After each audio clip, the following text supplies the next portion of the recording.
प्रधानमंत्री सीरीज 4 दो बार चूकने के बाद तीसरी बार में दलित नेता जगजीवन राम को पछाड़ प्रधानमंत्री बने मोरारजी देसाई। जेपी की थी अहम भूमिका। प्रधानमंत्री सीरीज 4 मोरारजी देसाई शुरू से ही प्रधानमंत्री बनना चाहते थे, लेकिन उनका अपना रियल रवैया ही उनके आड़े आता रहा। हर बार अपनी दावेदारी उन्होंने खुद पेश की। प्रधानमंत्री सीरीज में आज जानते हैं मोरारजी देसाई के देश के चौथे प्रधानमंत्री बनने की कहानी। नमस्कार दोस्तों, स्वागत है आप सभी का हमारे चैनल पर। दोस्तों, आज हम देश के चौथे प्रधानमंत्री के बारे में जानने वाले हैं, कैसे बने मोरारजी देसाई देश के चौथे प्रधानमंत्री। तो आइए जानते हैं प्रधानमंत्री सीरीज 4 में। लेकिन उससे पहले अगर आपने हमारे चैनल नॉलेज टीवी को सब्सक्राइब नहीं किया है तो तुरंत कर लीजिए और बेल आइकॉन दबाना मत भूलिए। तो आइए शुरू करते हैं। प्रधानमंत्री सीरीज 4। भारतीय राजनीति में मोरारजी देसाई का नाम उन नेताओं में शुमार है जो जिद्दी होने के साथ साथ हठी भी थे। वो किसी की बात सुनते नहीं थे, लेकिन अपने इरादों के पक्के थे। शुरू से ही उन्हें प्रधानमंत्री बनना था और कहीं न कहीं उनका अपना रवैया ही उनके आड़े आता रहा। हर बार अपनी दावेदारी उन्होंने खुद पेश की। नेहरू के निधन के बाद उन्होंने प्रधानमंत्री पद के लिए सबसे पहले अपना नाम आगे बढ़ाया। जयप्रकाश नारायण जेपी को भ्रमित और इंदिरा गांधी को लिटिल गर्ल बताते हुए वो लाल बहादुर शास्त्री के खिलाफ खड़े हुए, लेकिन पीएम पद नहीं मिला। शास्त्री के निधन के बाद भी स्थितियां ऐसी थीं कि उनका हारना तय था, लेकिन फिर भी वो पीछे नहीं हटे। उन्हें हमेशा लगता था कि उनकी काबिलियत के बावजूद उन्हें जानबूझकर पीएम नहीं बनाया जा रहा।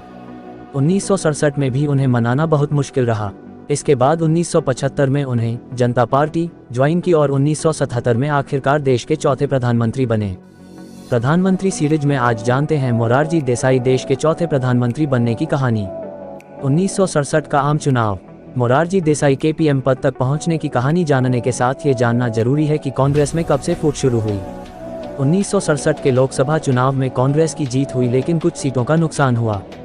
कुल 520 सीटों में से कांग्रेस को 283 सीटें मिलीं। करीब 78 सीटें कांग्रेस के हाथ से निकल गई। साथ ही 8 राज्यों में बहुमत भी नहीं मिला। पार्टी की गिरती साख को लेकर इंदिरा गांधी पर सवाल उठे। प्रधानमंत्री पद के लिए इंदिरा गांधी के अलावा एक बार फिर मोरारजी देसाई ने अपनी दावेदारी ठोकी। सिंडिकेट नेता के कामराज के काफी मान मनोबल के बाद मोरारजी देसाई मान गए और इंदिरा गांधी प्रधानमंत्री बनी। वहीं मोरारजी देसाई उप प्रधानमंत्री और साथ ही उन्हें वित्त मंत्रालय भी दिया गया। कांग्रेस ने चौथी बार सरकार तो बना ली, लेकिन पार्टी में सब कुछ ठीक नहीं चल रहा था। इंदिरा खुद फैसले लेने लगी और इस बात से कांग्रेस सिंडिकेट को परेशानी होने लगी थी। यहाँ आपको बता दें कि जब इंदिरा गांधी पहली बार प्रधानमंत्री बनी तब वो परेशान रहती थी, क्योंकि पार्टी के नेता उनकी बातों को सुनते नहीं थे। लेकिन दूसरी बार प्रधानमंत्री बनने तक उनमें आत्मविश्वास आ गया था। इस बारे में वरिष्ठ पत्रकार राम बहादुर राय कहते हैं, इंदिरा गांधी जब प्रधानमंत्री बनी तो वो कॉन्फिडेंट नहीं थी। ये बात पुपुल जयाकर ने अपनी किताब में इंदिरा गांधी के हवाले से लिखा है। लेकिन पावर स्ट्रक्चर किसी को भी कॉन्फिडेंट बना देता है। पार्टी की ये अनबन सरकार बनने के 2 साल बाद 10 जुलाई 1969 को बेंगलुरु में अखिल भारतीय कांग्रेस कमेटी AICC की बैठक में देखने को मिली। इस बैठक में काफी बहस के बाद बैंकों के राष्ट्रीयकरण को मंजूरी मिली थी। राष्ट्रपति चुनाव भी बना बड़ा मुद्दा। तत्कालीन राष्ट्रपति डॉक्टर जाकिर हुसैन का निधन हो जाने से वीवी गिरी को कार्यवाहक राष्ट्रपति नियुक्त किया गया। वीवी गिरी को ही इंदिरा राष्ट्रपति बनाना चाहती थीं, लेकिन उनके नाम पर आम सहमति नहीं थी। इंदिरा चाहती थीं कि वीवी गिरी अगर राष्ट्रपति बने रहेंगे तो उनके पक्ष में माहौल बनाते रहेंगे और इस तरह उनकी प्रतिष्ठा बनी रहेगी। वहीं पार्टी ऐसे व्यक्ति को राष्ट्रपति बनाना चाहती थी जिससे कि इंदिरा गांधी को काबू में रखा जा सके। बाद में इंदिरा ने जगजीवन राम का नाम भी इस पद के लिए आगे बढ़ाया। कांग्रेस सिंडिकेट नीलम संजीव रेड्डी को राष्ट्रपति बनाना चाहती थी। संजीव रेड्डी आंध्र के बड़े नेता थे और लोकसभा स्पीकर भी थे। जब वोटिंग हुई तो जगजीवन राम को सिर्फ 3 वोट मिले और संजीव रेड्डी के पक्ष में फैसला आया। उन्हें कांग्रेस पार्टी ने अपना उम्मीदवार घोषित किया। बाद में वीवी गिरी इंडिपेंडेंट खड़े हुए और चुनाव जीतकर राष्ट्रपति बने। इस वाकये से इंदिरा को काफी गुस्सा आया। उन्होंने अपने विरोधी नेताओं को कड़ा संदेश देने की सोची। उन्होंने मोरारजी देसाई से वित्त मंत्रालय छीन लिया। वजह ये भी थी कि मोरारजी बैंकों के राष्ट्रीयकरण के खिलाफ थे। हालांकि इंदिरा ने ये कहा कि मोरारजी देसाई उप प्रधानमंत्री बने रहेंगे। इंदिरा के इस निर्णय से आहत मोरारजी देसाई ने अपने पद से इस्तीफा दे दिया। कांग्रेस का बंटवारा। करीब इसके बाद ही कांग्रेस पार्टी 2 हिस्सों में बंट गई। कांग्रेस आर यानी इंदिरा गांधी की पार्टी और कांग्रेस ओ जिसमें के कामराज मोरारजी देसाई सहित सिंडिकेट के नेता थे। इसके बाद कांग्रेस ओ के नेताओं को सिंडिकेट और इंदिरा के पार्टी के नेताओं को इंडिकेट कहा जाने लगा। इसके ठीक बाद इंदिरा ने 18 महीने पहले ही लोकसभा को भंग कर दिया और 1971 में आम चुनाव का ऐलान कर दिया। उस वक्त विपक्ष ने नारा दिया, इंदिरा हटाओ। लेकिन इस चुनाव में बैंकों के राष्ट्रीयकरण का बड़ा फायदा इंदिरा गांधी को मिला और उनकी पार्टी को 520 में से 352 सीटें मिली। इमरजेंसी आपातकाल 1971 के आम चुनावों में इंदिरा की सरकार के खिलाफ जयप्रकाश नारायण और राजनारायण जैसे दिग्गज नेता देश भर में प्रदर्शन कर रहे थे।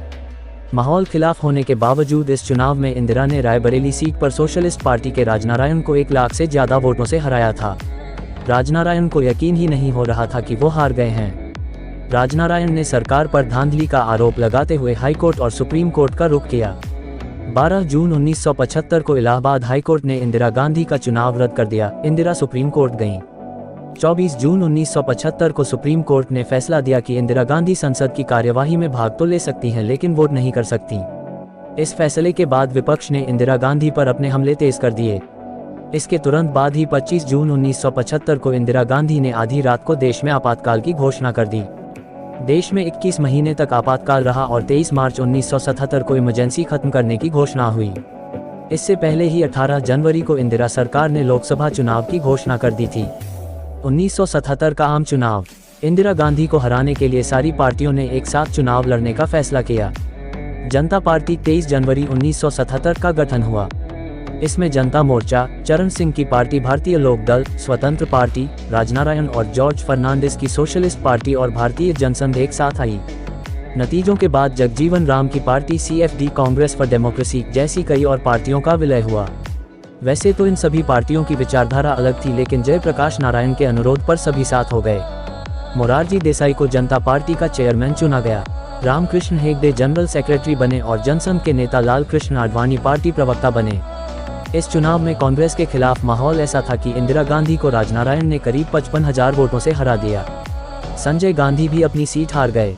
इस चुनाव में जनता गठबंधन ने 345 सीटों पर बम्पर जीत हासिल की, वहीं कांग्रेस 189 सीटों पर सिमट गई।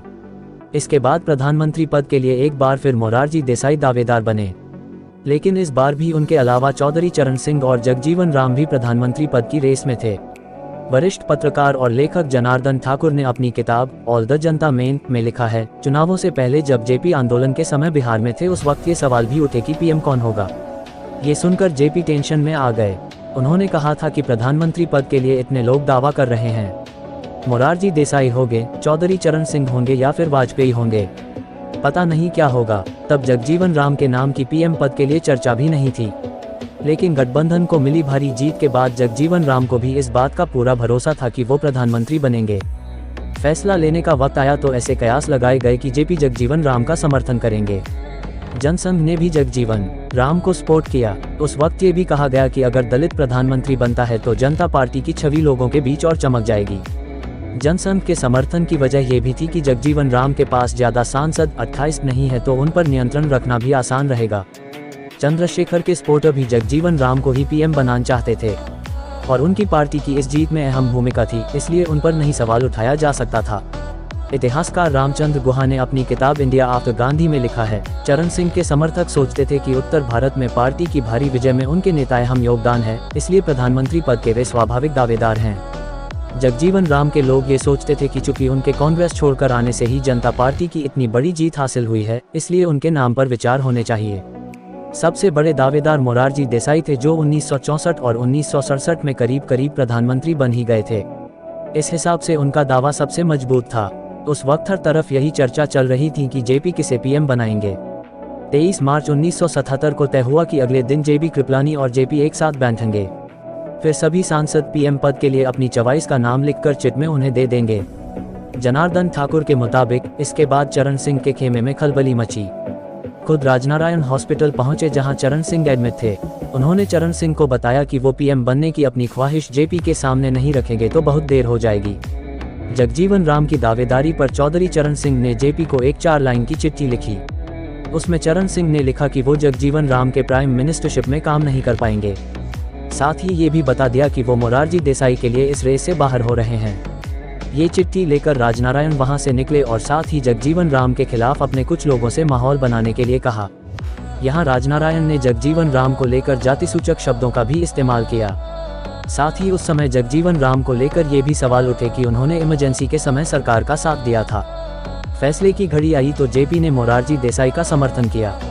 आखिरकार जो मोरारजी देसाई, नेहरू और शास्त्री की मौत के बाद पीएम नहीं बन पाए, आज उनका सपना पूरा हो गया। मोरारजी देसाई यहाँ इमोशनल हो गए और जेपी से कहा कि उनके सलाह के मुताबिक ही काम करेंगे। मोरारजी देसाई बेधड़क कुछ भी बोल देते थे।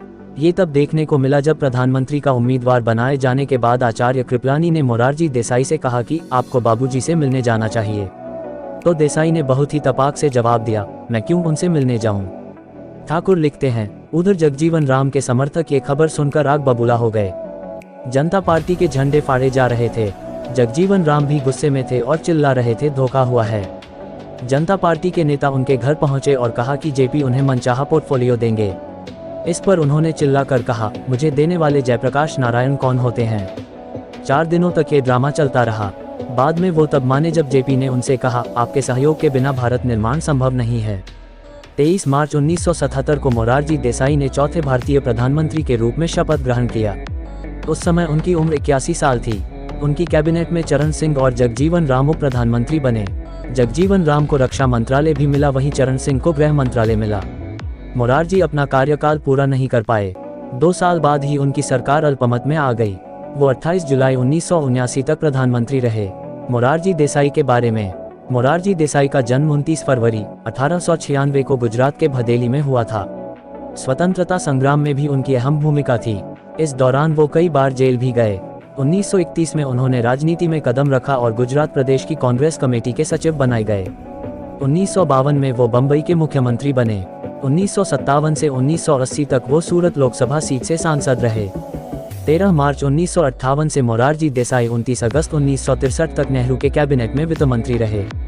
13 मार्च 1967 से 16 जुलाई 1969 तक इंदिरा गांधी के कैबिनेट में उप प्रधानमंत्री और वित्त मंत्री रहे। 24 मार्च 1977 से 28 जुलाई 1979 तक प्रधानमंत्री रहे। व्यक्तिगत जीवन। 15 साल की उम्र में मोरारजी देसाई की शादी गुजराबेन के साथ हुई थी। मोरारजी देसाई के 3 बेटे थे, जिनमें से कोई भी राजनीति में नहीं उतरा। उनके पोते मधुकेश्वर देसाई इस समय बीजेपी युवा मोर्चा के उपाध्यक्ष हैं। मोरारजी देसाई यूरिन थेरेपी के समर्थक थे। उनका कहना था कि लाखों भारतीय जो मेडिकल की सुविधा से वंचित हैं, वो यूरिन पीकर बीमारियों से बच सकते हैं। 99 साल की उम्र में 10 अप्रैल 1995 को मोरारजी देसाई ने दुनिया को अलविदा कह दिया। मोरारजी देसाई एकमात्र ऐसे व्यक्ति हैं जिन्हें भारत के सर्वोच्च सम्मान भारत रत्न और पाकिस्तान के सर्वोच्च सम्मान निशान-ए-पाकिस्तान से भी सम्मानित किया गया है।